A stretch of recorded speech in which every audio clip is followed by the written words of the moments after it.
The following program is a Nighthawk Network presentation.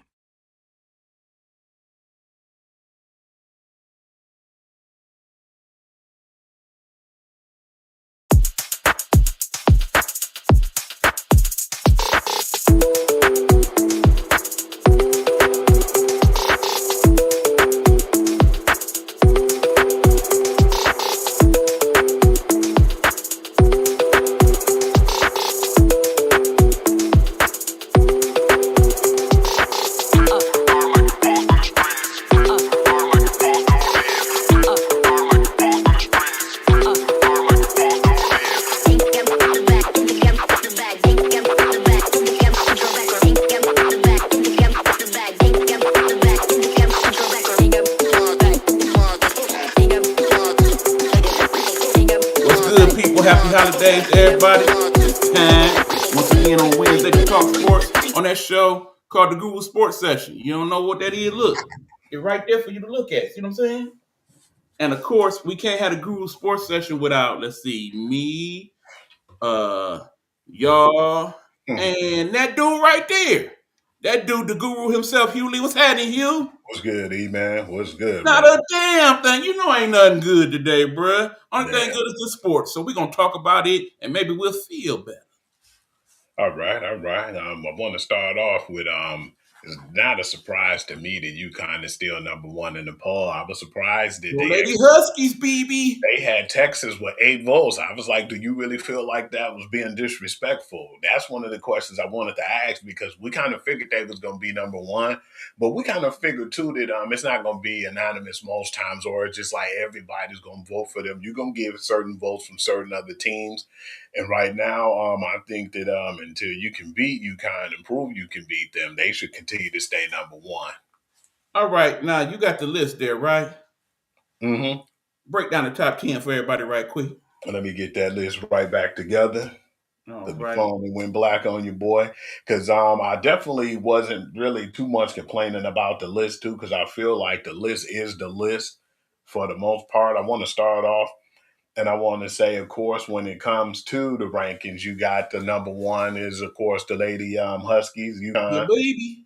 2 is Texas Longhorns, and then you have 3 with South Carolina, 4 UCLA, 5 LSU. Then you have Michigan Wolverines at number 6, Maryland number 7. They had a pretty good contest. Well, actually, stop right there. Mm-hmm. I'm telling y'all now, out of them 7 teams you just named, one of them is your national champion. One of those 7 teams is your national champion. The only way that does not happen is we get a slew of injuries for them 7 teams. And here's the thing. The reason why UConn is number one right now is because, 1, undefeated. 2, they have the longest active winning streak in the country for a Division I school. 3, they are probably the healthiest they have been all decade, okay? All decade. They run a good 10, 11 deep. They got people that don't even dress. That's something that has rarely happened at UConn these last few years, okay? They got bigs, they got littles, they can play whatever style you want to play. They can play it in the post, they can put it any way you can handle. Freakily. You know what I'm saying? Y'all remember that song. Anyway, yeah, they got it like that. Now, Texas, they did get both. Reason being, they played just as tough a schedule as UConn so far. They have. With all the other SEC teams not really playing nobody, they've been in deep competition, so I agree. Absolutely. So that's why a couple people, probably people down south in the SEC, saw it that way. But in the end, it matters not. If UConn continues to win, and it's only probably a couple teams that really going to have any true say-so on that unless UConn bump their head one game, they will be number one up until that time, okay? Keep in mind, look at the one thing that hurts UConn, the Big East, the conference they play in, horrible this year. A lot of new coaches, a lot of second-year coaches, a lot of transfer portal people. Yeah. So some of these scores you're going to see out of UConn in the next few weeks, yeah, not so much. But keep in mind, they do mix in some folks in between, so they will be playing the Tennessee. That should be a damn good game. And I do believe they got another top 10 team they play in there somewhere down the line. But for the most part, they should be rolling over folks. On Definitely. the other hand, again, going back to the list, you got your South Carolina, you got your LSU. At some point, they play each other. That's going because somebody got to win that one, somebody got to lose that one, okay? And understand LSU, yeah, they've been scoring like a mofo. But guess what? They ain't playing no damn body. Not at all. They about to. Because the SEC ain't no show. Yeah, you got Oklahoma and all them people in the mix too, man. SEC, when they merged some of those teams and they left some of them conferences, yeah, it's gonna be pretty interesting. That's why I feel like they playing all these like lightweight teams, but when it gets into the SEC, I think it's gonna get pretty decent. But one thing I do like too, not only that is being said, but you have the Big Ten, man, who got stiff competition too, man. I think they're just as Absolutely. stiff as SEC right now when you look at it right now. Right. That's why look out for Maryland and Michigan. Both very good teams. Again, same as you see how Michigan played UConn. You see they can hang with the big dogs. Absolutely. Maryland is the same way. So I'm definitely looking forward to when those two teams play each other. But also in the Big Ten, you got Penn State. You got Michigan State that's ranked in the top 25. You got Iowa that's playing very well. A lot of good teams in the Big Ten as well. Not to mention UCLA and USC, of course. So, yeah, the real gritty part of the season really gets started after the holiday. And Lauren Bessel, little sister, played the other day, man. It wasn't for long, Finally. but it was just pretty good that she finally got a chance to get in and start to play. Yep. And that's just only going to make that team that's pretty good without her that much better. Hey, man, did you hear about all the crooks, man? That kind of slid, low key. I didn't know on December the 10th she didn't play due to an injury, and they didn't say what the injury was about, man. Have But not. she came, but she'll be back Sunday. But man, I wanted to know. It really didn't matter because they still won that game. But do you have? Is that a concern to you for them to not have that or It's be more? only a concern if it's obviously a lower body injury because, Okay. as we'll talk about later on in the show, these lower body injuries been happening way too often in Yeah, these we was sports talking lately. about that just recently, man. Because I was starting to get mad on my show yesterday, but I had to kind of, Mhm. calm it down because I wanted to talk more about it and discuss it today. Hannah Right. Stokey, man. She's been a big fan of. We've been a big fan of her for her looks, and she actually can hoop. Let's be honest, man. 31 points, man. She had 6 rebounds, 3 steals, and 2 assists in 27 minutes, man. Do you think that they should give her a little bit more playing time right now, or just let them go with the flow because they have been playing pretty good as of late? I think what it boils down to is if you've been watching Iowa as we have in the last few years, you'll notice that Hannah tends to ramp up as the season goes on. Yeah, Early on, she kind of I kind won't of say go through the dog it so much, but motions. she kind of go through the motions more. But it seemed to be that one time when they put her in the office, like, look, if you want some time, you better handle biz. And she'll be like, all right, here we go.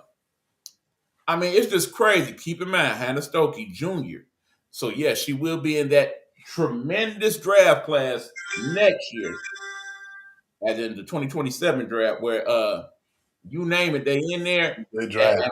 and we've been advertising it as one of the best pro drafts of all time because it will be. Yeah, she is just one of many names. I mean, if not for other folks in the country, you probably would hear her more often. A lot more often, to be honest with you, because we Yes. know about her because, and it's cool too that the fact that we found out about some players just because we already knew about Caitlin Clark, but we ran into her. And then I was telling you about my homegirl now. I forgot what squad she play on now, man. She Golden State, Kate, you know what I'm saying? It was a lot of Yeah. good people Hey, over Mark. there. And you see Kate Martin and a lot of those players. And that's how we knew them, just for, looking at Caitlin Clark. But then, we ran into some gems over there, man, especially with Hannah Stokey, man. I definitely wish them the best. And not against us, of course, but it's gonna be a really competitive season in the Big Right. Ten. And as I remember, actually, Iowa does play UConn as well. So that's going to be an interesting game also. Question, man. Juju Watkins, she maximizing her workout loads, man. We already know with her in the ACL rehab, she ain't gonna be back till probably next season. I want to know. And then you said they had a number one recruit coming in, and they already got Jazzy Davison over there, man. Do Who you was think also a top recruit. Yes. that's going to be one of the teams to be reckoned with? And when she come back, because I still want to see how, even when she do come back, how they measure up against this Michigan team, man. It seems like Michigan's really on a whole nother level in basketball. We don't want to talk about what's going on in football. We'll leave that for another day. But yeah, Yeah. I'm definitely happy and proud about the way they've been playing in basketball as of late. Yep, and like I said, that's just the women. The men's squad even better right now. Mm-hmm.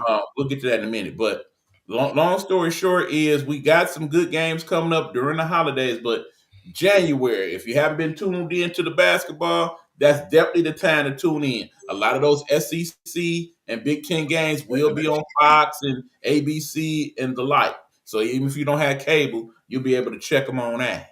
Last year, Peacock. it was so fun last year watching it on regular TV, man, and Yes. having some of them games like the USC versus UConn matchup. It was a lot of good matchups going on, man.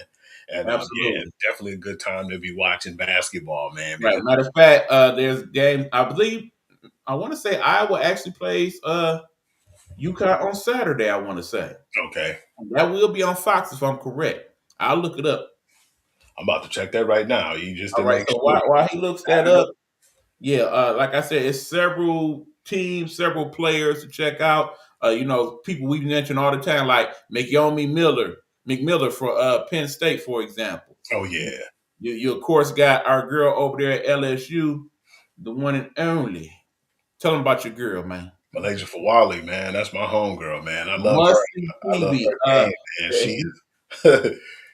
She on a whole nother level when it comes to skill play. That's why I want to see her and like a Kaomi Miller play each other, man. You know, that'd be good entertaining TV. Right. And then, of course, let's not forget about TCU and Olivia Miles. Oh man, she been She's doing been playing so good. Some people saying Smurf, everybody else, make her the number one pick.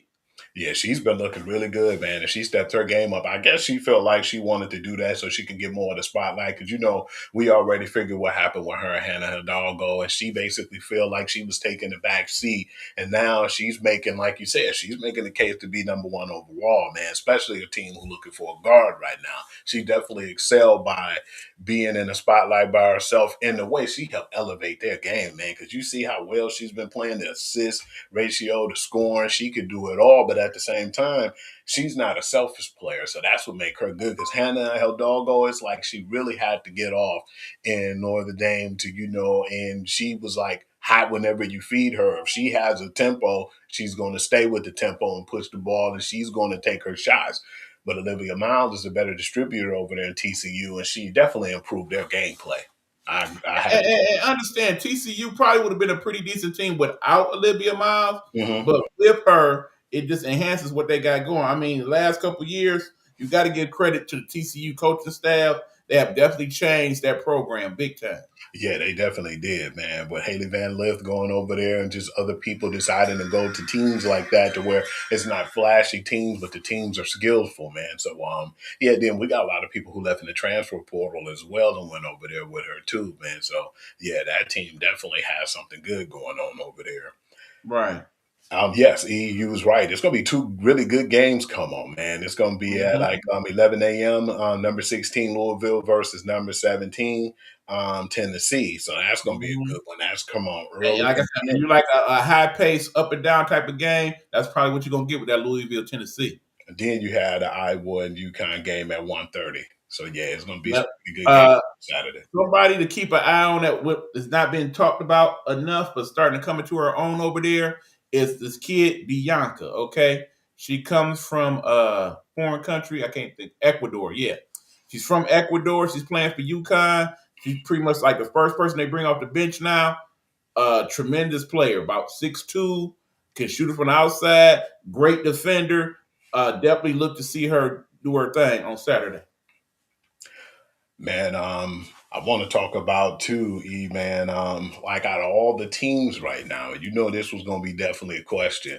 Out of at least the top five, but we'll say the top seven and where we stopped at. Who do you think will have a better chance if they face UConn to be able to get them a run for their money? I gotta go with LSU. They the best matchup for them right now because basically they Outside of probably the bigs, they do have bigs at LSU, but I don't think they're quite as athletic as the bigs at UConn. But But the in terms skill of players at the point guard. defense and the skill players and the people that can score, Yeah. actually, I would say LSU, top to bottom, has more scorers because they have more people that can create their own shots for themselves, as opposed to UConn that has just a lot of shooters.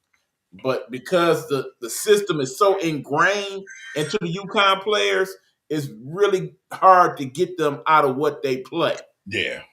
Because it's like when you can get them in their sweet spots and they'll execute, man. He kind of remind me of how, like, when Pat Ryder used to do different offenses, like the triangle offense and different things of that nature. He has his own style of offense and just the defense and the way they play and how they can smother you. Because not only they're good offensive team who can execute and is very disciplined, but their defense too, man. That's something he preached. I'm just glad that he's not working the players to death like he was before. That's how you can kind of tell. And I'm not trying to push him out right now, but you can tell he's probably on his last, about to bow out situation because he's a little bit more, as you see. Do you see that video you sent me when he was trying to check the players and make sure they miss shots, how he played? When did you see that before? Have you been doing that before in the past? No, I mean, because what he's learning is he's adapting with the game. Much like when you look at a Tom Izzo, how he kind of had to adapt how he taught the game in order to keep the best. Because right now, Michigan State look really good. I mean, if not for playing some of the better teams of the country, they'd probably be top 3 right now. Hey, man, I'm going to get into that too, man, about it. Well, might as well get into it now, man, while we mention it, man. MSU, Tom Izzo get a raise, man, and he the highest paid coach in the Big Ten. I think he should be the highest paid coach, period, in college right now. And I cannot argue that point. His results speak for themselves. Granted, only one national championship, but look at how many Final Fours. Look at how many Sweet 16s he's done over the years. Look at how many people he sent to the pros. You know what I'm saying? I mean, like that's a good Tom job. Izzo is a Hall of Famer and deservedly so. He could easily got more money. We've talked about that before. We've seen documentaries where they were saying they would have gave him a lot more money if he left, but he just loved the game, man. And I just feel like he's not in it just to, go in out there and to get the money. He's out there to teach kids, man, and to make an impact in their lives, man. Because he's like one of them coaches. When you get a guy coming from Michigan State, if they stayed all their years and they go to the NBA, you're going to get those type of guys, man, where okay, I got him from Izzo, so I know he's going to be disciplined and he's going to be a sound player. I mean, look at how many people have come back to support the program after they playing daily. I mean, you see Magic constantly at Michigan State. Absolutely. You see Steve Smith. You see Mateen Cleaves. You see Mo Peterson. You see Draymond Green when he ain't in season. You see them constantly supporting the program, man. I ain't see that one dude. What was his name? Tony Banks? Hey, no, I ain't gonna take no jabs, man. That's enough Michigan State jabs, y'all. I promise. Yeah, man. Hey, man, what's up with that? And I want to ask you this because we talked about this several times before. I saw the score and I said, no, I don't think this is true. But then you showed it to me, and then I seen it again on my algorithm, man. The Del Sol, Nevada, man, beat Cheyenne, Nevada, 104-1.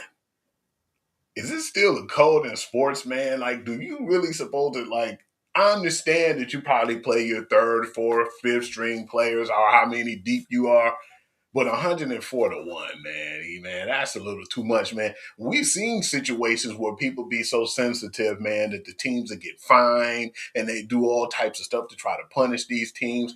But it seemed like you need to come a little bit more prepared because they just definitely seemed like 104-1. You definitely came and you wasn't prepared whatsoever. I think I've learned a couple things about that. First of all, that team is a newly formed team, the team that had 1 point. And they did not have all of their players. Some illness type scenarios jumped off. But that being said, I don't blame the other team as we running it up. I mean, on the one hand, yeah, we winning, we want to win. They were at home, you know what I'm saying? It wasn't on the road, man. So you want to put on a good show. 2, no, they didn't even play the starters the whole game. And there was not a situation where there was just one person on the team that just showed out. Everybody else, everybody ate on that. So, now I do kind of feel some way about that One, because I feel like at that point the other team tapped out. Yeah. I mean, understand if you score 1 point in any game, high school, college, what that means you did not score any field goals whatsoever. Your Everything only right point back. came from the free throw line. Mm-hmm. And I'm pretty sure they shot more than 2 free throws. So again, it would be interesting to see how well that team plays the rest of the year. If they have another performance similar to that, I definitely don't see them scoring 1 again. But if you turn around in the next game, they got 8 or 6. That lets you know maybe that team ain't quite ready for league play. Y'all might want to consider tapping out on the season. You know what I'm saying? Because with Del Sol, man, they had Yeah, like I mean, 50 good steals. team, they'll sell. They are undefeated and all that, but they shouldn't prove to be that good. I ain't never heard of 50 steals in a game before. Never. Relentlessly ridiculous. That lets you know the ball handling on that other squad is virtually non-existent. Pretty Okay. much. That whole team just need to go Yeah, back. like I said, a lot of developmental play going on that squad there that needs to go on. I mean, my question is this: if that team loses like that, and that's not even the first game of the season, and y'all done basically went to that point, is it time to fire coach? Yeah, it's time because obviously they're not paying attention to nothing's clicking when it goes to practice because you got to put in preparation to do everything before you play a game. So it's like it seemed like after that game they definitely did give up on the coach. So I think they need to look at it. I promise you, me and you ain't never coached a high school game in our lives. Can I assume that to be correct, sir? Correct. But I bet you I could make it to where that team would have had more than 1 point. Yeah, I promise you I would. that's crazy work, man. Big time. Brown versus USC, they canceled the game because of the shooting, man. I know we get tired of hearing about this because every other week you tell me about the shooting, man. Hell, sometimes on a Sunday, even on a Monday, you hear about it, man. Good for them, man. But yeah, it's just starting to get out of hand, man, with that whole situation and just in general, man. Especially on the campuses and like in the high schools. I'm glad that somebody is mindful of people and their feelings in regards to what's going on. Keep in mind, they're still trying to find that person that committed the shooting, which is part of why that game is canceled. Because who Makes knows sense. if they trying to come back around for another hit. You know what I'm saying? Absolutely. So bottom line is we got to do better, y'all. This country is in a very bad space in terms of our empathy and sympathy with each other right now. Our compassion for one another. I mean, because like Q was saying earlier, Christmas don't even feel Christmassy enough. Not just for what we going through as people, but just how the world is Yeah, interacting with absolutely. one another. It's a struggle with the world. It's a bad do out here right now. Yeah, I definitely agree, man. This place we call Americana. But yeah, I had no issue with that. They did the right thing. I definitely felt like that was the best thing possible in that case, in the worst case scenario, man. Even when it comes to the men's basketball right now, man, I want to talk about the players. You know, AJ Devansa, and then you know Cameron Boozer, some of the guys that's out there. Man, I'm just surprised though, man. Is rookie Cam Boozer the best player out there as far as talent wise, from his average and what he's averaging per game, you know, as a scorer, or better yet, let me rephrase it. Is he the best overall scorer right now as a rookie coming into college right now? I would say he is one of them. I can't give him a definitive number one. Like I said, the Benza, keep in mind, he is more of a player that's looking to facilitate at times. Hmm. There's the kid at Michigan, Ade Mara. Ade Mara is the transfer from Florida. He is 7'3", okay? We always had Kid it. out of Spain. Keep in mind, they manage his minutes because they are mindful of the fact that at 7'3", people like that tend to get more leg injuries. And they wear out faster, yeah, especially when Exactly. you get tall. But keep in mind, when he is in the lineup and playing, he is dominant in that post, okay?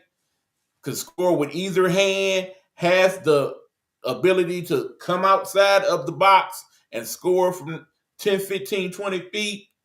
I do believe when all is said and done, he might be right up there with Boozer.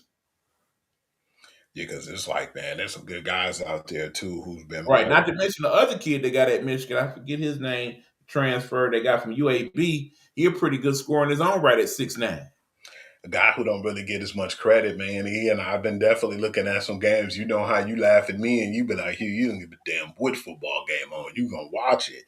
But I was Mhm. watching Kansas State the other day, man. The kid on PJ Haggerty, man, he actually pretty good, man, when it comes to shooting the ball too, and been pretty consistent.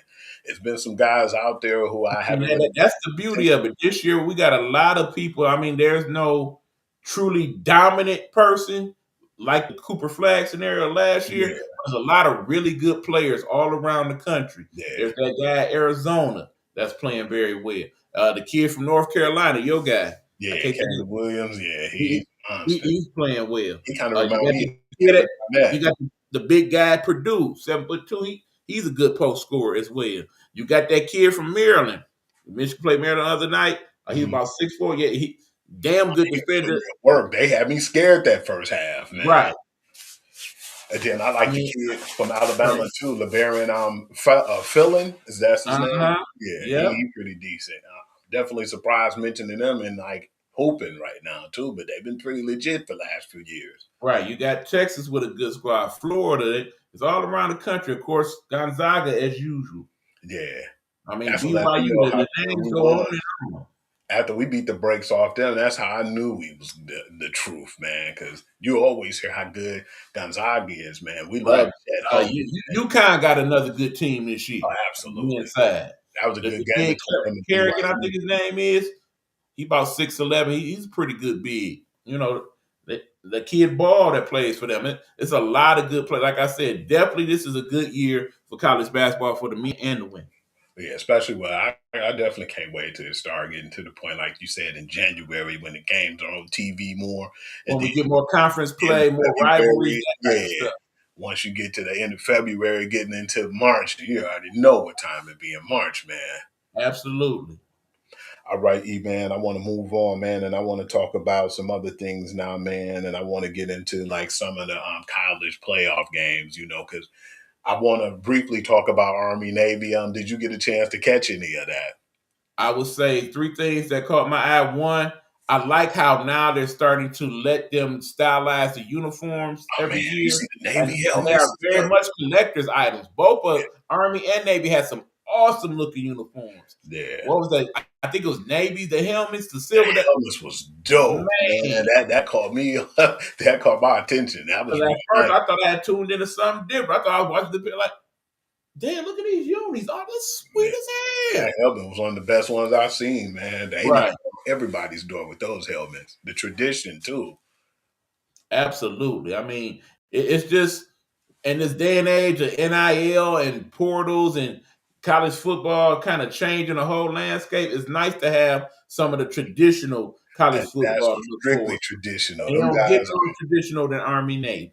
are Where they hard. playing not for that, because remember, ain't no NIL deal in Nah, Army Navy. They playing straight up for the love of and each other again, and country. what I like is they go out there and they always play hard nosed. And ain't never no blowout crazy victories. It's Rare. always close. And yeah, that was actually another good one, man. Because Army looked like they was gonna roll away with that game, and Navy came right back, man. But yeah, it was actually for the people who like high scoring, that wasn't for you. But yeah, it was No. usually a close, Listen, good if you game. like your good gritty football, that was the game for you, buddy. And the crazy part is after they do the games and stuff, man, they go back trying to protect our country. So yeah, man, that was Absolutely. a pretty good, solid game to me, in my opinion, man. Yeah, so thank them for that game, and of course, thanks for their service. Let's get into those college football playoffs now, man. The first game come up actually in a couple of days, man. And I feel like, and I ain't even trying to be funny when I say this, the teams are who on by. I don't think nobody gonna touch them anyway, man. But we gonna talk about it though. Alabama and Oklahoma once again, and this one, Alabama has a lot to lose, but what I'm looking at is too, I've been hearing things, man, and rumblings about Ty Simpson for the last 3, 4 games wasn't all there, man. I heard he got a messed up back. And, you could tell because how vanilla they played that time against Oklahoma, but is Yes. he still healthy enough to go out there and perform at a high level when we know now that the report come out that he have a bad back, man? Well, remember, they're not the only one crippled, no pun intended, with the scenario. Oklahoma's quarterback, the man who, of course, had surgery on his hand, he still ain't been right since that. For all intents and purposes, that dude should have won the Heisman. Yeah. But once he got hurt, that changed their whole scenario. Surprisingly enough, Oklahoma defense has been what's been the X factor. Which is so rare because, since now they're in the SEC, I think they didn't learn because in the Big 12, their defense was atrocious. They have Oklahoma by 1.5. I feel like it's their game to lose right now, man. I'm going to go with Oklahoma. And I'll take the 1.5 point. If we're doing the predictions now, so be it. But no, I'm actually going with Bama. I understand that Oklahoma beat them earlier in the season, but that Alabama team and this Alabama team is two different teams, man. Mm-hmm. I feel like if the running back is healthy, because that's a key part of this scenario. If Alabama's running back is healthy and they can control the clock by running the football, I think that will be good enough to get the job done. Okay. Then you have, we definitely going with the predictions on this one, just to let you know. All right. Number 10, Miami versus number 7, Texas A&M. Man, I'm surprised with this one. I don't know if you heard the show yesterday. Oh, yeah, you get your paper? Yeah, but everybody get your picks out. We will post them up as we make them. I'm going with Miami on this one, man. I just don't trust Texas A&M no more, bro. I'm going to be honest with you. But then no disrespect. I just think Miami got a lot of good offense going on, man. And if their defense can step up and Carson Beck play like we know he can, I'm going to go with the upset on the road. I'm going with Miami on that one. Even though they got the quarterback, Marcel Reed, the man that you basically want to take over for Jared Goff, let you tell it on your show yesterday. Definitely check out the Google's perspective. I felt some type of way about that comment. But anyway, no. Is Texas A&M the best school in Texas? You know my answer to that. The answer is still no. Are they good enough to win this game? Absolutely. And I think they will. I don't think Miami gonna give them a little run, but I do believe when all is said and done, Texas A&M pulls it out, at least for one more week. Number 11, Tulane versus number 6, Ole Miss. I definitely got Ole Miss victory. I got them a 17.5 point favor. The only reason why I feel like this is an issue is because of what's going on in the Ole Miss situation. Bottom line, if our guy was still there coaching as he wanted to be, this was going to be a blowout and it wouldn't even be close. But because there may be some gunk in the works with that there, oh my. I think they're going to take it out on Tulane. Powerball tonight, $1.25 billion. Remember, people, you don't win $1.25 billion.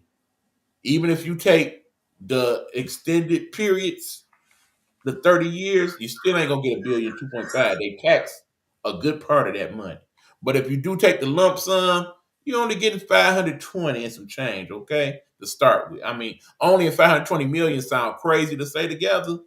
And I kind of apologize for that. Should we slapped in the mouth for that there? Shit. Because I would take the 5.2 million right now, let alone 520 million.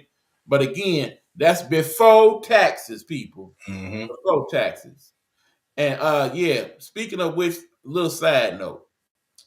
Recently, Odell Beckham came into the news talking about, I just can't really get it done off 100 million. I can't really live like I want to. Dude, is you out your rabbit? Yeah, he definitely is.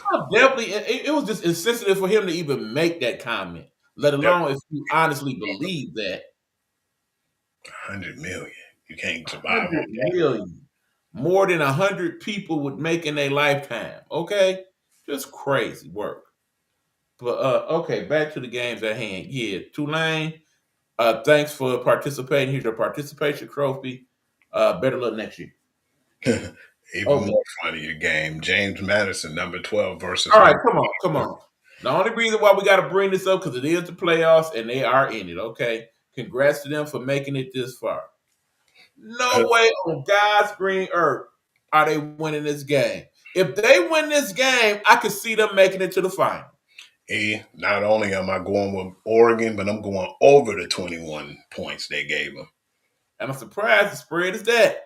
But that be like I said, if they beat Oregon, they could beat down there anybody in the country. I honestly believe that. Definitely, man. I think that has a potential. I mean, bottom line is there are a lot of in-between schools praying that Jay Mad shows up in this game. Because if they don't, in the years to come, you are far less likely to get a team like a James Madison or Tulane in the college playoff, even when they do eventually go to 16 or 24, because that is going to happen. Man, I'm gonna be respectful. I'm gonna let people know that while we're not really talking too much about basketball, that NBA Cup was on. No disrespect, but I don't really feel too much of a happiness, and I don't even like talking about it. People were saying Charles Barkley was bitter when he said that it's a joke, and a lot of people agree with that, man. But one thing I did catch though, just in general, before all this NBA Cup, the kid from Atlanta, man, Atlanta Hawks, Jalen Johnson. I know you've been hearing about him, man. He's been putting up some really good stats, man. If I'm not mistaken, he had 5 games where he averaged a triple double, man. Do you think that when it comes to, because my man's supposed to be back now, Trae Young, do you think that it's time for them to make that decision and just go ahead and just keep all the other players and figure out what they're going to do for him and try to get I some think draft? that will make it easier to make that decision if he's more consistent. Keep in mind, we got that kid on the Pistons squad, Jenkins, that basically, since everybody back healthy, not really playing as much. I think he actually is back down there playing for the Motor City crew. But if that dude can continue to ball out, that's going to make us think about what to do with Jaden Ivey. So, That's what I've been thinking, because Jenkins been balling, man. That whole team's absolutely. been surprisingly playing well, and definitely the most improved player is my man Jalen Duren, man. Damn, remember he was only scoring 8-9 points. Now he averaging 20 and averaging a double 20-10, Mhm. rebounds. And playing some very good defense on top of that. But Yeah, remember, really that good dude was a defense. top 15 pick coming out of college. So it It's a shouldn't become starting. that big a surprise. He He's played starting pretty to good put when in he work. was at Tennessee. Definitely starting to put in work. That defense and just how ferocious they've been, man. Right. It's crazy that the Pistons are actually the top seed right now. Question 2, man. How did you feel about the game and how it ended with OKC and San Antonio? San Antonio coming, man. Pause. Well. Maybe they will get some competition after all. Because that was a really Because good game. remember, people, you got Wembanyama coming off an injury, so that's why he was coming off the bench, and we still got that performance from that brother. Yeah, and then of course we still got the Harper kid they got over there. He looked good that game. Looking good that game. Right, they got some stuff to work with over there, man. And Fox, you got You might be looking at a Castle. potential Western Conference Finals match with them two. Yeah, because I definitely like it. And of course, they will play each other a few more times this year. I can definitely see them beat them again. Very good competition that's been over there, man. And Right, but make no mistake. Right now, it's definitely still OKC's championship to lose at this point. absolutely. But I'm just really happy too. I'm surprised with how good the Lakers been playing, man. Luka and my man's Austin Reeves. And LeBron doesn't have to do as much. He could do enough for them to win. But like we said, before he even got hurt, man, I mean, before he even came back from his sciatica, they was executing, they was playing pretty good. Now he's integrated in the game and he's scoring, he do what he has to do. But man, it seems like they're already preparing for life after him, man. And like we were saying, we still don't know what's going to go on with CP3. Do you think that it'd be best for LeBron to figure, hey, man, this might be my last year? But then I thought, too, remember we talked about this before, I don't think until he come out and say, this is it for me, I thought that he would probably do something like that more or less in a regular season at the beginning, which it still is close to the beginning. We want him to basically up and say it ahead of time, man. So like you said, man, he could get his flowers, man. And that's what I want to see him go out the way he want to go out versus how they doing CP3, man. That's still blasphemy.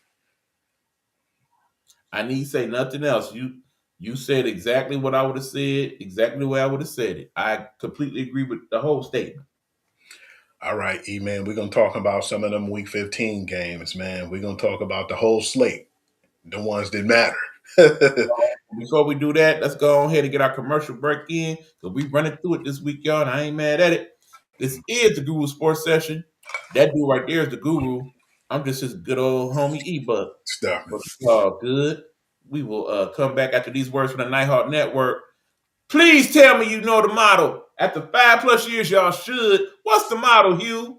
Nighthawk Network. Nighthawk Network, our voices and our people. Damn right.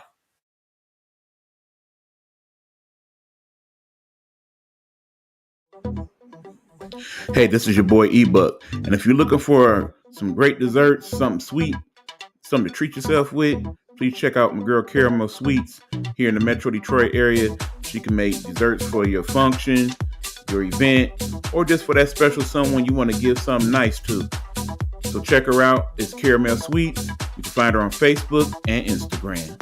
We appreciate you. If you're building your dream from scratch, mic in one hand, hustle in the other, this one's for you. Road to Stardom Network and Nighthawk Network present a podcast for the indie by the indie, all genres, all grinds. From hip-hop to metal, jazz to trap, we're breaking boundaries. And it's not just artists. Entrepreneurs, creatives, and self-made bosses, we see you. We're giving you the spotlight. This ain't mainstream, this is your stream. Coming soon. Be ready.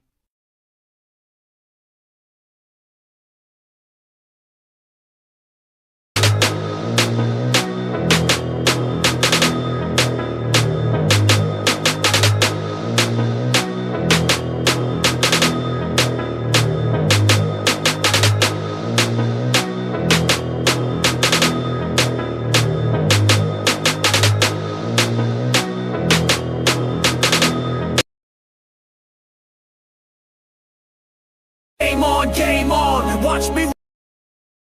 Game on, watch me rise from the dirt to the clouds to the star-filled skies. Game on, I play to win, this is my house now, let the games begin. Game on, watch me rise from the dirt to the clouds to the star-filled skies. Game on, I play to win, this is my house now, let the games begin.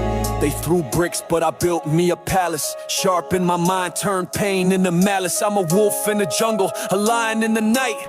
Eyes like lasers, locked on the fight. I'm the echo that shakes through the hall. Every time I fall, I grow 10 feet tall. No chains, no walls can keep me bound. I'm the thunder that roars when no one's around. They said I Tune in to Straight Sports Talk with Coach Vincent, Fridays at 8 p.m., sponsored by the Nighthawk Network Detroit. Nighthawk Network, our voices for our people. Victories are firing, I'm the flame. Game on, watch me rise from the dirt to the clouds to the star-filled skies. Ain't nothing better when it's heaven sent. That's a grown-ass woman. Don't play with it, don't play with it. Tune to Nighthawk Network Radio, your home for variety music, comedy skits, and the songs you remember and love. You burned the toast again. That's my signature style. We're streaming live around the... All right, y'all. We are back. This is Guru Sports Session. That's the Guru right there, Hugh Lee. I'm E-Buck, and we done talked basketball. We done talked a little bit of college football. We done talked college basketball, women's college basketball. What's next, man? We about to get into some of the games that happened on Week 15, and I appreciate it because when we talk about it now, we cut out the cancerous games, the games that we feel like is not relevant this time of year because there's a lot of For example, if you expect us to talk about that debacle that was the Eagles and the Raiders, we ain't got nothing for you, man. Oh, no, that's out of there, man. I definitely left that on purpose. God awful. Get rid of the whole everything in Oakland, in L.A. Wherever they from, Vegas, they move around so damn much. Dang. They damn near gave my man's Pete Carroll a G when they had grades. I said, yeah, man, it's time for him to, figure out something because out of all the coaches you fired, man, you need to be up out of there. But before we really get into these games, E-Man, I know you heard this rumbling going on. I had to holler at a couple of people and tell them if they wasn't aware just to let them know. What's going on with Kevin Stefanski, man? I didn't know too that prime time Deion Sanders was the one who, the lady who he's married to. That was her father, the one he poured that ice on when he was questioning him going and playing football and basketball. I did not know that. At first, Rest in peace, Tim McCarver. I did not know that that. caught me off guard. That's his that's his wife's people's. That's a whole nother piece of the pie on that one. That's definitely wanted to share that with you, man, just in case you didn't know. That caught me off guard myself, E. But check this, man. Did you hear about Shedeur Sanders had the wrong wristband, man, with the plays on it to that game? I don't know. All I know is it seems like even though they have announced he will be the starter the rest of the year, it still seems like they're trying to sabotage that dude, Absolutely, man. And Jerry and Jeudy it's crazy like because it seemed like in the ideal world, you let Shedeur cook. Whatever happens, happens. So if he wins or loses, it's all good. Because remember, they got 2 picks next year in the first round. You could choose to say, okay, well, we're going to keep you, but we're going to bring in another quarterback, and y'all go ahead and work that out amongst yourselves. Or we're going to be like, you know what? I think you're good for at least one more year. At least we ain't got to pay you that much because you're a fifth-round pick. Let's use these picks to bolster up the rest of the team, and then we'll figure out this quarterback thing a little later. But in the meanwhile, let's find a decent free agent. Shout out to her cousin. Ilk. And, in case you don't quite cut the mustard by week 3 or 4, we're going to slide him on in there, I definitely wouldn't mind that, man. But bottom line is Cleveland Browns organization is trash.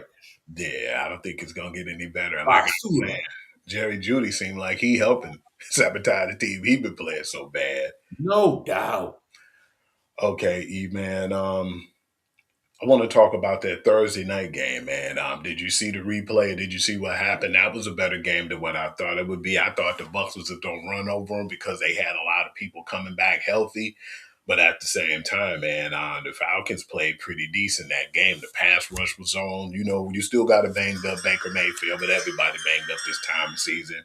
But did you think that was the catch, though, man? Because we've been having problems with that all year, man. And I know I was talking to you, and I sent it to you on your phone on purpose, too, with Puka Nacua said some of these guys are not even really – most of the rest, I didn't know that wasn't their full-time job. A lot of them are lawyers and other things outside of it, so it don't – And that wasn't supposed to be the case. At one time, they were going toward having full-time referees, but for whatever reason, they reverted back to this. So, yeah, I'm sure that has something to do with it. It does not help that the whole Las Vegas of it all definitely seems to come into play now. And then, of course, in the end, they got the general fix to most of these problems, but for whatever reason, they still managed to get it wrong.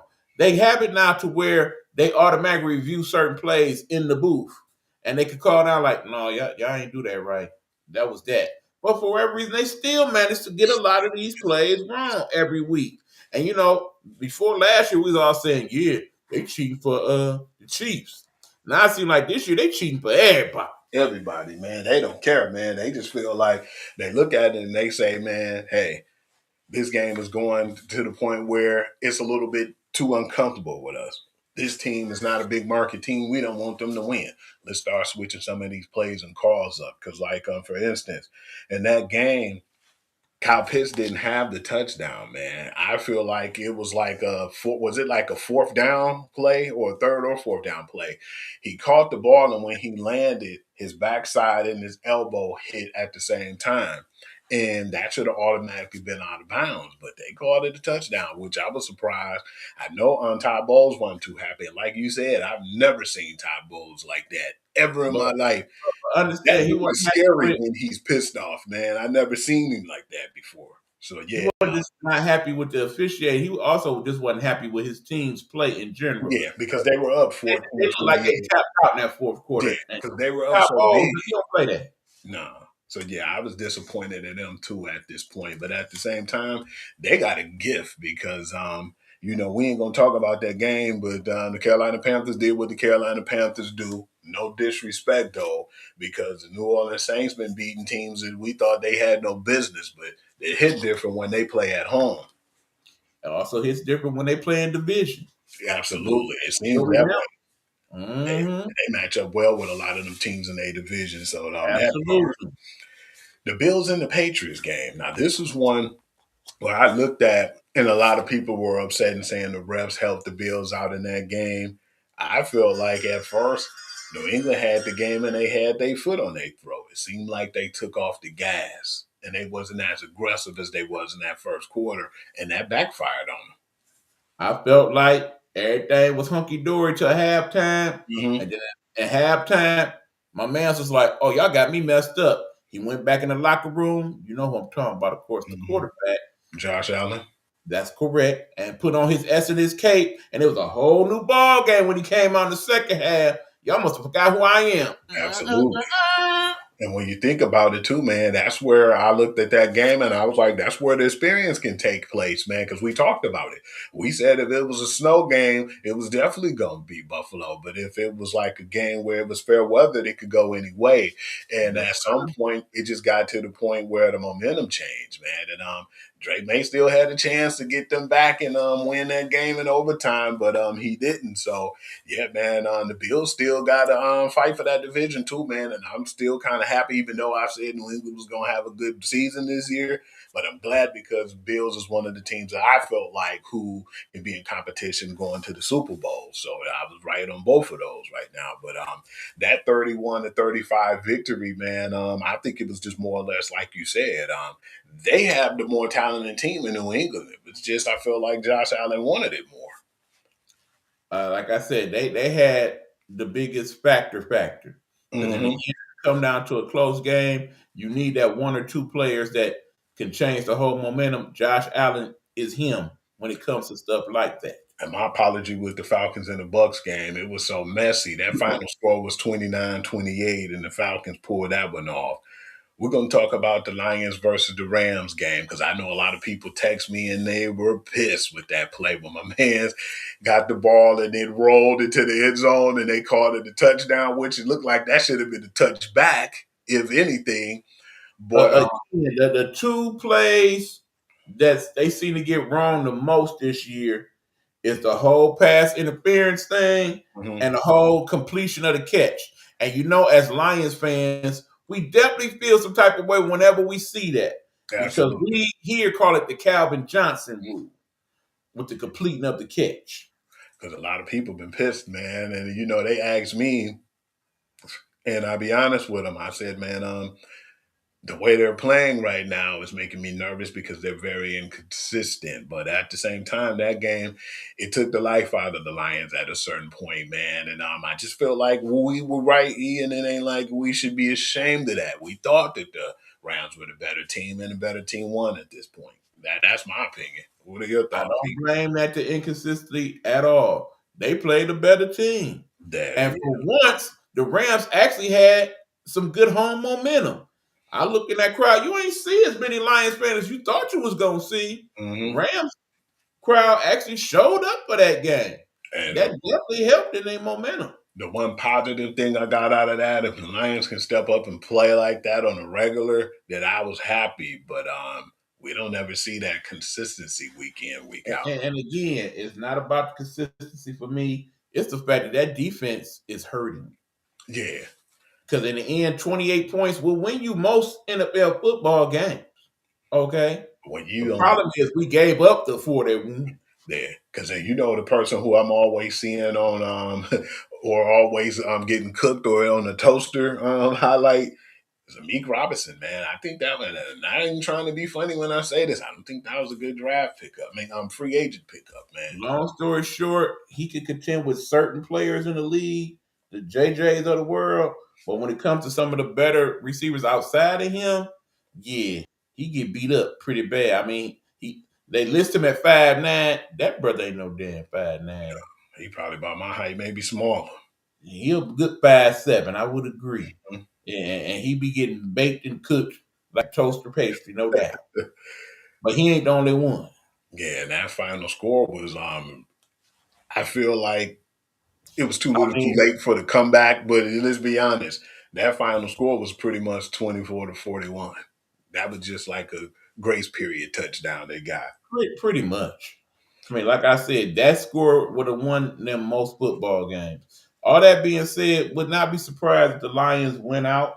But again, because it's other scenarios that have to take place in order for them to make the playoffs, I don't like their chances of making it. And I need us as Lions fans to accept that and not judge. Because I know, like I said in previous shows, y'all about to jump off this bandwagon in droves. Same old Lions. They ain't about to do nothing. Somebody put that in one of their comments too, man. Feel that way? Get the on. And I feel really bad what I'm about to say right now, man. They pretty much technically possibly had a Christmas gift though, man. With Micah Parsons being hurt, that was a Christmas gift, unfortunately. And I don't even want to say that like that. I don't like the feel of how that sounds. I didn't like it either. But let's be honest, man. Well, and he have those bad injuries, man. How long is it going? And those injuries are going to catch up with him. He's had injuries like that for a while now, man. He started. But if you remember, good people, when this all started, he was injured before he even got traded. Remember the whole back situation? Now y'all like, man, he was kind of faking that because he wanted out of the. That was a legit injury, good people. He's been managing that.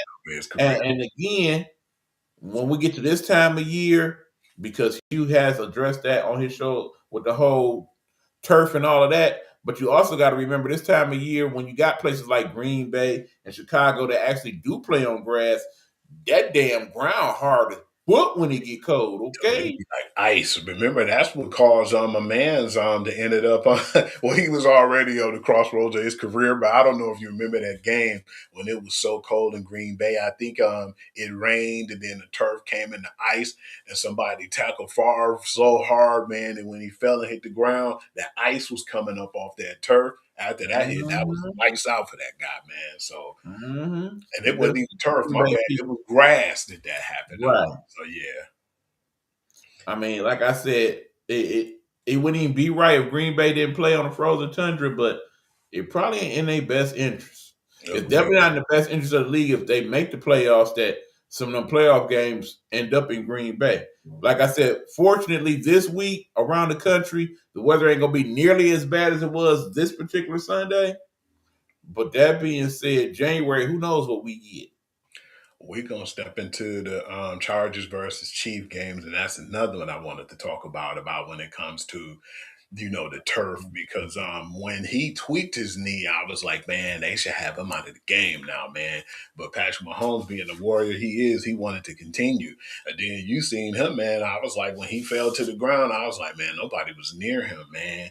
A lot of times, man, most of them injuries happen that way too, because we seen with Micah Parsons, he was running, he grabbed that leg and just fell to the ground. And I'm looking like, okay, both of those are turf places too, man. And a lot of the players been going against that too, man. At least want to have better surfaces than what they've been having, because they look at it and feel like those turfs is cheap and then they're easier to maintain for them versus having a grass field.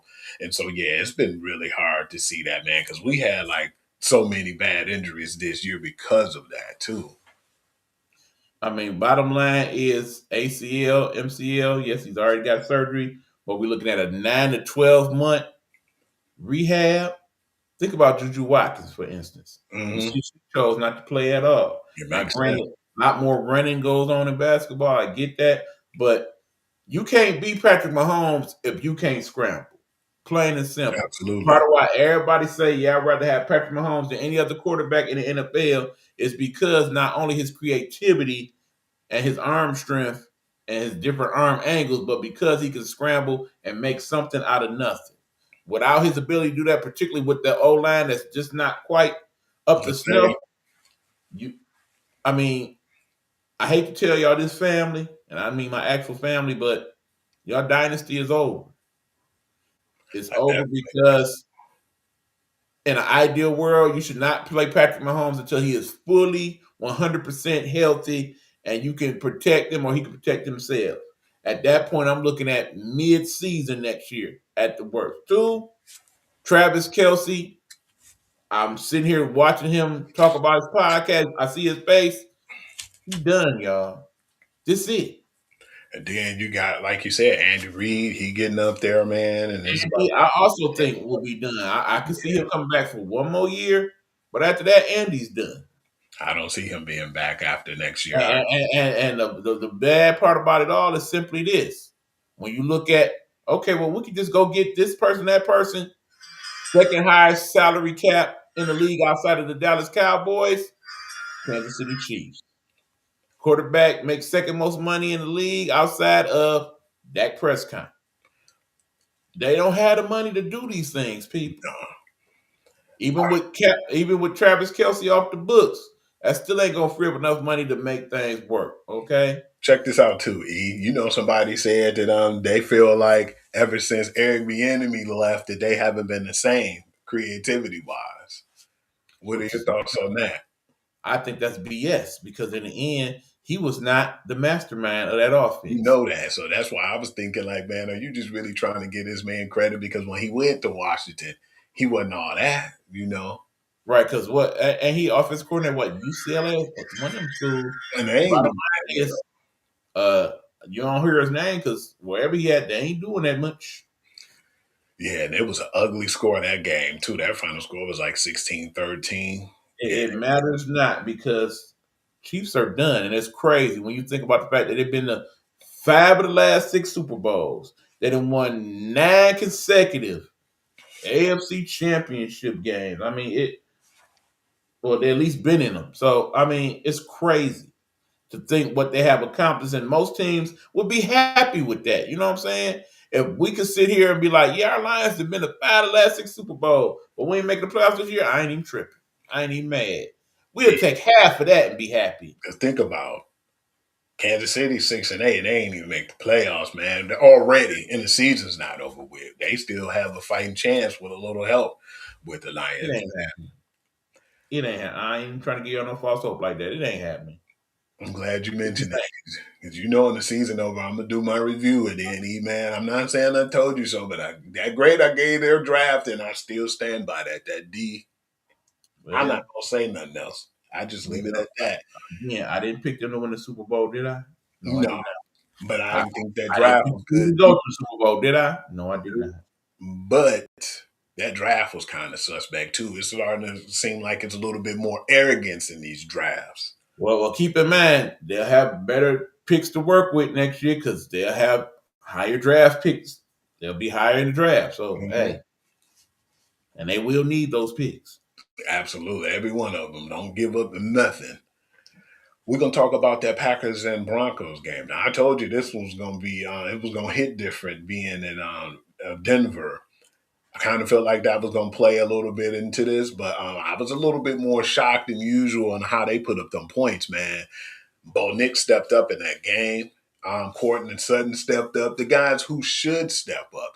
But we seen they've been kind of MIA lately, man. They stepped up for that game, though. And not only that, but my man Patrick Surtain got down. The defense played like we thought that they would. But the unfortunate part about it, man, the comeback came a little too short. Like we said, that's when Makai ended up getting injured. But I think, and not trying to be funny, before he even got injured, that game was over with. I believe in Joe Hendrick. I don't believe in the Broncos. Sorry. I just can't. Can't. I don't know if it's just my body. I don't know if it's because I still feel some type of way how they did my man's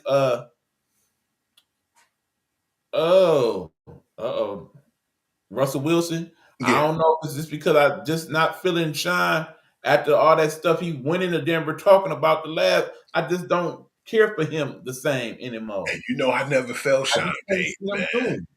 I think more or less, E, like you said, man.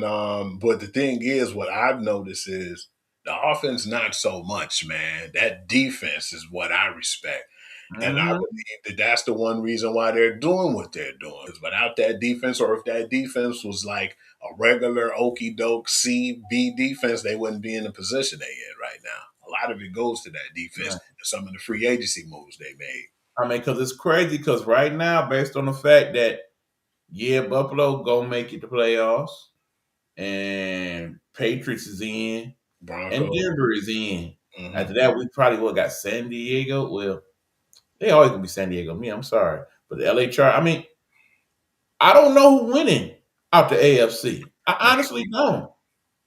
I think the best bet, is like you said, this is like the most toss-up season ever for that. Absolutely. I mean, because even the NFC, regardless who win. right? If you put a gun in my head, I would say the Rams, but I ain't 100% feeling that pick. Because I wouldn't even be surprised if the Jaguars won it, because a lot Would of not people be. sleep on those dudes, man. You notice how good that defense been playing, man? And not only that, but Trevor Lawrence, man, he really, after that one really bad game he had when we was questioning him, like, man, he played the game of his life against Kansas City. And then he laid that egg. He's been consistent ever since, man. And I think one of the best things they did was just basically get, what was that kid name who was with the Raiders and the receiver? I forgot my man's name. Thomas. You talking about right? Huh? You talking about Thomas? No, the kid who was on with the Patriots at one point, and he went over to Jacksonville. Myers? Huh? You talking about Myers? Yep. Myers, man, he's been over there helping out big too, man. Because when people try to double team Brian Thomas, he's wide open now, man. So it's been, but we got to give credit where credit's due. And let's be honest, Trevor Etienne had the best year I feel like he's had as a pro right now this year. So yeah, I definitely believe. And it's crazy because they're doing all this. Just think of what it could have been if Travis Hunter was still healthy, and they actually made a decision. Look, man, you ain't no DP. You a receiver, bro. Just play receiver. Because I think he's better at receiver. When he does come back next year, that's what you do. If you don't like it, bro, then we'll trade you. But no, you gonna play one thing. Period. You're too little in the age. All right, E-Man, let me know when you're ready because we about to do the week 16 predictions too, man, in the NFL. All right, good people. One more time for your mind. It's time for the NFL predictions. Get your paper out. Shout out to our people's road and of course Coach B. And it was a couple other people that chimed in with their picks. Like, yeah, I think Queen made some picks last week too. Come on with it, y'all. Y'all got y'all picks. We'll throw them up on the screen as we pick them. All right, let's go. The Rams and Seahawks. I'm taking the Seahawks at home with a 1.5 favor because no. Hear me out, E. Devontae Adams out this week. I don't give a damn. And Puka Nacua is a game time decision. So yeah, I'm gonna go with Seattle at home. No. Did you hear about those two injuries? No, I knew about. I know about Devontae, but no, I ain't know Puka. Puka, well, you know what? Damn that. They still winning. He possibly might play, but yeah, I'm gonna get advantage of the Seahawks on this one. I'm gonna go with Seattle. Again, I believe in Joe Hendrick. I don't believe in Sam Darnold. Not at all. Because, he playing good. Yeah. But when it comes to the real big games, yeah, remember last year when he played them line? And then when the defense got on him, this year with the Rams, man, he choked, man. I see demons. He starts seeing them ghosts. I got the Rams. Miles Matthews still healthy. It's happening. The Eagles and the Commanders, already. But Tommy, I'm gonna take the Eagles. Already tapped out. I'm gonna take that 6.5. The crazy part is the Eagles get to play them in another week or two. So that's two quick ones for the Eagles. That gets them. Green Bay Packers and the Bears. I'm going with the Bears at the crib, man. I'm gonna take that 1.5. I understand. I think in Chicago that day it's gonna be about 30 bang. Gonna be cold like a couple weeks ago. And yeah, you see how that game ended, and them two teams don't like each other. That should be an interesting watch. And they don't got that. And it's a Saturday game on top of that. Yeah, I'm going with the Packers. Patriots, Ravens. They got the Ravens by 3 at home. I'm going with New England. I give New England the 3 points. I'm sorry, the Ravens gonna pull this out because they need it. They need it more than the Patriots need it. Steelers versus the Detroit Lions. The Lions are at home. It's the 4:25 game. I'm gonna go with Detroit, but I'm gonna go under the 7 because that defense is trash and I don't trust them. Here's the interesting thing, people. There will be a nice amount of Steeler fans in the building. Steeler fans travel very well when it comes to places like Detroit, Cincinnati, Cleveland. So, yeah, don't be surprised if you see the terrible towels in the building. In the end, it ain't going to be enough to help them. Aaron, he too old, bro. And you actually gonna see the Lions defense play pretty decent, I think, against them Steelers. And keep in mind, TJ Watt, I don't think he's gonna play that game. And if he does, he ain't 100%. That fares well for my Lions. I'm going with my Lions. That was nasty, that injury he had on that game, man. But the crazy part is, too, when you see that game, man, the Dolphins had plenty of opportunity. They just gave up, man. So, yeah, that's why your boy Tua is benched right now. Quinn Ewers is the starter. You know, I had to throw that in. But, yeah, I think this is actually going to be a good game for the Lions to run the ball also. So we can get my mans back on track. And then you got some of the games that we going to talk about as far as predictions, but we ain't going to talk about next week. The Jets and the Saints, I'm going to go with the Saints. I'm going to take them in 4.5. Next. Bills and Browns, Bills next. Chiefs, Titans, Chiefs next. Okay. Whoa. Not so fast, my friend. You think the Titans go in? Who is the Chiefs' backup quarterback, man? Uncle Rico. Yeah, I'm going to go with the Chiefs. I'm going to go with Rico. You know I ain't going to say no on Uncle Rico. I'm going with him. Come on. I kind of got to go with the Chiefs, but I do think the Titans make it interesting since it's at their crib. I think, man, the Dallas going to still play in this game, but they play the Chargers, unfortunately. I'm going to go with the Chargers, and I'm going to get them to 2.5 points on the road. I give Dallas pulling this one out. Okay. I'm not even mad because, you know, the Chargers, man, are very inconsistent themselves, bro. Bottom line, I think Perkins is going to step his game up because he got to after that last debacle. Vikings and Giants, I'm going to go with the Giants in this one, and I'm going to take them by 3. That's going to be another game. I think the Jackson Dart going to show out. Okay, I am going with the Vikings. I do believe in Joe Hendrick, and I kind of believe in JJ. Okay, Buccaneers and Panthers, I'm going to go with the Bucks, man. And it's crazy because I'm saying that right now, but the Panthers might put the beating on them, man. So, but I'm going to go with the Bucks. But the Bucks be very inconsistent themselves now, man, especially that last. They are the model for inconsistency. Ain't no way they should have lost that. They the real Jekyll and Hyde team in the league, no doubt. That being said, they winning next week. I'll take them by 3 points because I don't think Bowles going to be playing with them. Bengals and Dolphins, I'll go with Cincinnati in the 3.5. Well, they say Joe Burrow ain't been having fun playing football. He will this week. Man, you're going to like this one, bro. I think we both going to pick the same on this one, too. Even though it's a road game, the Jaguars versus the Broncos, I got the Jags in this one. I, too, have them Jags. But you know I love that dude, Etienne. You know I love that dude.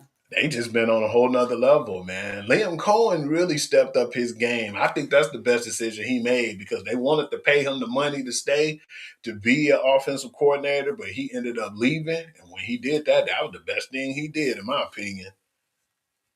Oh, it's another rough one, man. The Falcons and the Cardinals, I'm going to go ahead and I'm going to go with the Falcons on this one. Yeah, I got the Falcons. The Cardinals, they didn't tap out. Thank God I thought that this was the Monday game, but the Raiders and Texans, I'm going to go with the Texans, and it's the highest point spread of them all, the 14.5. And it's time to get rid of Pete Carroll and that regime, man. I don't know what's going on over there, but it's bad. From Geno on down, man. They just need to just hit the reset button. The Raiders ain't winning no more this season, period. And that's going to be on purpose. First overall draft. This is a straight tank job. Okay, man, the Monday night game, because they scared me for a minute, man. 49ers versus the Colts, man. I'm going to go with the 49ers on the road, and I'll get them the 6.5 point favor. I got to go with them, but y'all know, I want to see the old man do it, man. Yeah, I want to see that brother again. He wasn't the reason they lost that last game either, because we thought it was going to be ugly for him, man. But they actually played pretty good. It took a field goal to beat them, man, at the last minute. But that was a pretty good competitive game, man. So, yeah, I give credit where credit's due. But the one thing is, though, I've been noticing, and they said this about Jahmyr Gibbs, if you can stop him, then you can stop the team, from as far as winning. the same thing I say for the Colts, man. If you could stop my man Jonathan Taylor, you can stop them, man. But I actually think they're going to cook this game, and it's going to be closer than what they give credit. But I'm still going with the 49ers because this is a fact that for me that when they let go a lot of players or a lot of players win free agency, their development, man, they still stay consistent on offense and defense, man. So yeah, I definitely give credit where credit's due at San Fran because if you told me they was going to be 10-4 this year, yeah, I'd have laughed at you. 49ers. He said it all. Well, that's all for me, man. Anything else you want to throw in, brother? Oh yeah, we got to talk about a couple things that I hate that you did not put in the mix. Okay. First of all, shout out to my man's Terrence Bud Crawford, who has decided that he is going to call it a career. And I am very happy for that young man. He has done a great job as an ambassador of the sport. One of the best boxers pound for pound of all time. I love this decision by him. He is 42-0. He has won several division championships. He has won the money. He has not a damn thing to prove to me.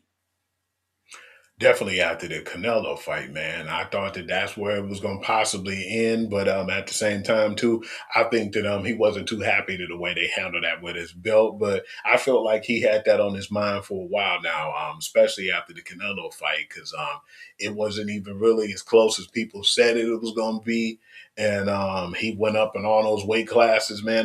Like you said, what else does he really have to prove right now in boxing, man? I think people throw in names like Benavidez and Ellis and all that. He don't need to fight none of them folks. Not at all.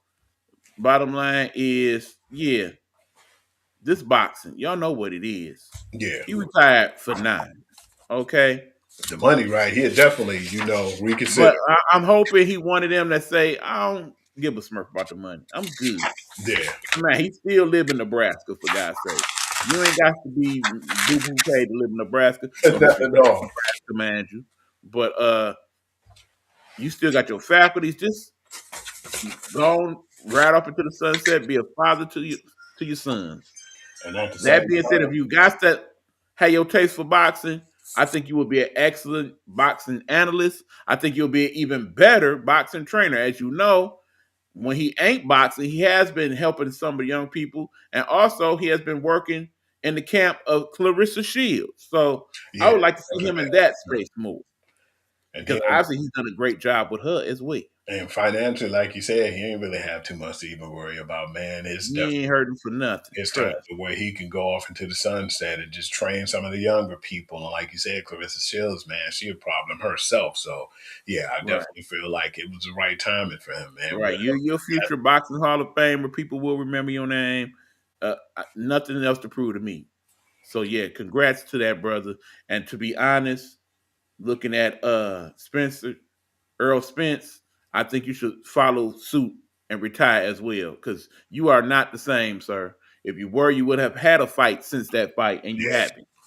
It's time for you to wrap it up as well. That bad accident in that fight made it even worse, man. Because a lot of people thought that Earl. I had people who said that they thought Earl would beat him because Earl and his knockout power, and he didn't show none of that, man. It was the opposite. It wasn't there anymore. Like he stole something. Maybe a few years ago. And unfortunately, like I said, this is bad for boxing because that's one less big draw that you have for boxing. Because right now, you don't have a lot of them. And the bad part about it is the few you do have, they won't have them fight one another. And it's the frustration that is. That's why you got a Jake and Logan Paul out here, because they're at least making fights that people kind of want to see. But this ain't the 80s and 90s that we grew up in, where all the big fighters fought all the big fighters and wasn't nobody ducking no smoke. And like you said, I know you're not too big of a fan of USC, but I know for sure that Dana don't let you duck nobody. He is saying that's the thing. I am a fan of Dana White, however, and he is like that. Yeah, he make you fight, and if you ain't fighting, you ain't gonna be in the UFC. Right. If you don't fight him, then you don't keep the belt. Plain and simple. So yeah, that being said, man, anything else you got to add to the mix? Okay, shout out also to the Women's Professional Baseball League who had their draft, and I'm looking forward to seeing what that looks like in real time. Yeah. That should be a good do. Also, shout out to the women's USA basketball team that's been doing their practices. So now we kind of get a clue as to what we might be looking at in 2028. If that is any indication of what we've been seeing in the practices, we're gonna have a very strong squad. Yeah, and somebody said this too. I seen a picture the other day with you had Paige, you had Caitlin Clark, and then you had Angel Reese. They was like, man, this picture right here, man, could possibly create world peace. No doubt. Not to mention, there has been talk behind the scenes that Angel Reese wants out of Chicago, and her place of choice is to go hang down there with Paige. Of course, as you know, the Dallas Wings have the number 1 pick in next year's draft. Paige Beckers, Angel Reese, AZ Fudd. Real interesting. Yeah, you could tell how things went last year that she wasn't too fond of Chicago, man. I don't think she was happy with Teaspoon not being there. Just a lot of things that, go into play with that too. So I wouldn't be surprised if she definitely wanted to move on, which I understand. Right. Especially since I do believe Cardoso is joining the new league when they form that league. So yeah, not much to keep her there at this point. Yeah, I agree. Man, that's a shame. Very much so. Not to mention Dallas is a little closer to Orlando, where her current boyfriend is playing basketball. So who knows? Who's her boyfriend again, man? Because I know the son. Wendell Carter Jr. is who she is said to be dating right now. Wendell Carter, is that the dude that Nah, I think that he was a little older though, because I remember a kid that was drafted in Chicago Bulls, the Wendell Carter dude. Is that the same dude, or is that they related? Not sure. Okay, but yeah, man. Yeah. But no, that pretty much that's what I got. Do your thing, man. Do your thing. All right, man. Y'all already know what time it is, man. We appreciate you guys, man. We even doing more stuff on the AI. We got more apps and different things that we about to put out there, and we appreciate y'all from, just checking us out and chiming into the show. You can follow me at Hoovy on Instagram, where I put the breaking news and I put our promos and different things of that nature, of course. Sports Guru to You is where I put my breaking news and like the highlights and scores from around the leagues. And Hugh.Lee6 is my TikTok page where I put promos, put like different things about the podcast and, just promote our brand as well. And I appreciate all the love and the people who've been chiming in and giving us their support too. I would like to say thank you and you're much appreciated. And I echo those sentiments. Shout out to everybody. Allow me to do a quick promo for y'all right quick. The I Am Nighthawk Pod Show, the initial show on this network we call Nighthawk Network. Last show ever that I'm doing, I Am Nighthawk, will be this Sunday, December 21st at 8 p.m. If you have ever watched the show, if you have ever been a guest on the show, if you basically hate the show, we want all of y'all to tune in. Because bottom line, we got a couple things. One, you will learn what will be the new show in that space after Sunday. But also, I got some final words to say. I got some good things to say. I got some bad things to say. I got some ugly things to say. And more importantly, if y'all got comments to any of what I'm saying on Sunday, I want you to tune in and post them. I'm not going to be no internet bully. I'm coming straight to your face with it. Yes, in some cases, there will be names, okay? I plan on keeping it really real in some of that, okay? So, yeah, definitely tune in. I got people to thank. That dude right there, one of them. I got people to hate on, and I got people to basically cuss the hell out. So, we're going to do it all. Definitely Sunday. Have popcorn ready for that one. Definitely bring your popcorn. Because once I'm done, I'm done. Well, that's it, bro. Like he said, man, this is the holiday season. We just want, even though we all going through a struggle, man, just be thankful and be blessed, man. It could be worse, man. Today, I was just a little worn out, man, and going through some stuff, man, financially. But at the same time, man, we could be in the worst place than a whole lot of other people. Just blessed that each and every day I get another opportunity to make things better. But at the same time, man, like you said, man, we're here and we got our health and What else can I say? But thank you all and have a blessed night. And hopefully y'all have a happy holiday as well. Absolutely. Guru Sports Central will be back in January. Looking forward to talking to y'all then. Until next time, America and other places around the world that tune in. Deuces, baby.